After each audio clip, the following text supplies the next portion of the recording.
പരിശുദ്ധ മദീനയിലെ ജന്നത്തുൽ ബഖീ ആണിത്.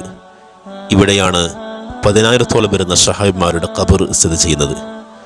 ബഹുമാനപ്പെട്ട ഉസ്മാൻ ഇബ്നു അഫ്ഫാൻ റളിയല്ലാഹു അൻഹുവിൻ്റെയും ഖബർ ഇവിടെയാണ്. ക്രിസ്താബ്ദം 576 ത്വായിഫിലായിരുന്നു ബഹുമാനപ്പെട്ടവരുടെ ജനനം.